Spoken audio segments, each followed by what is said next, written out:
Hello' everyone, কি খবৰ সকলোৰে? মোৰ ভালে। মই এইটো ঘৰত থকা ভিডিঅ' হয়, এডিট কৰা এলাহতে দিব পৰা নাছিলোঁ। মামাহঁতৰ ঘৰলৈ বুলি আহিলোঁ। ইফালে মামাহঁতৰ ঘৰৰ বেকগ্ৰাউণ্ডটো দেখাই দিছোঁ, ইমান ধুনীয়া যে সেউজীয়া।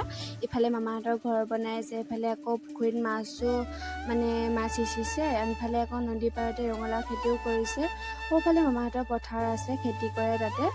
আৰু ইয়াৰ পৰা গৈ আকৌ বাহঁতৰ ঘৰলৈ বুলি গ'লোঁ, ভাত খাবলৈ মাতিলে। এইফালে আকৌ মই চিকেন বনাবলৈ চব যা যোগাৰ কৰি ল'লোঁ। আনফালে আকৌ মুনু আৰু বায়ে গোমধান গুচাই আছে। মামাহঁতে দি পঠিয়াইছিলে গোমধান, মামাহঁতৰ যিহেতু খেতি কৰে ন, মামাহঁতে দি পঠিয়াইছিলে গোমধান। আৰু এয়া গোমধান পুৰি খাম বুলি কেনে গুচাই আছে বায়ে। মুনুৱে আকৌ ওচৰতে বহি চাই আছে।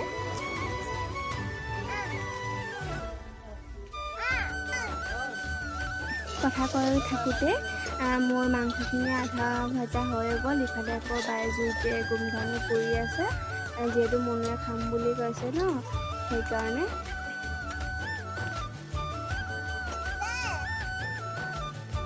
এয়া মুনুৱে ইমান ধুনীয়াকৈ চাই আছে কেতিয়া হ'ব বুলি। আনফালে আকৌ আমাৰ মুনুক কোচতে বহাই ল'লোঁ, যিহেতু জুই জ্বলি আছে ওচৰতে। গোমধান পুৰি আছিলে, গোমধানো হৈ গ'ল। এইফালে মাকে পিতেকে খাই আছে। আমাৰ আকৌ গেম খেলি আছে দেই, অকলশৰীয়া যে, সেইকাৰণে তেওঁক গেম খেলি থাকিবকৈ দিছোঁ।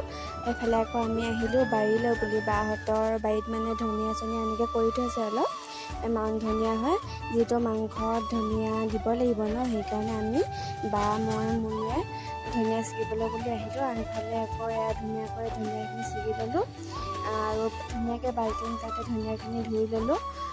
ধনিয়াখিনি ধুই হোৱাৰ পাছতে আকৌ ধুনীয়াখিনি ধুই আনি ভাজিখিনি দিলোঁ, আৰু ফাইনেলি আমাৰ ভাজি হৈ গ'ল। এফালে বায়ে ভাত বাঢ়ি আছে, ভাত খাবৰ হৈ গ'ল। আনফালে আকৌ আমাৰ মুনুক ভাত দিলে, কিন্তু ভাতখিনি খাবৰ মন কৰা নাই। এফালে ভিনদেউ বা আমাৰ আকৌ আমি চবেই ভাত খাবলৈ বহি গ'লোঁ। আমাৰ ভাত পানী খাই হৈ গ'ল, আৰু এতিয়া তামোল এখন খাই কিনে দুয়ো ওলালোঁ আকৌ মাৰ ঘৰলৈ বুলি। Bye bye.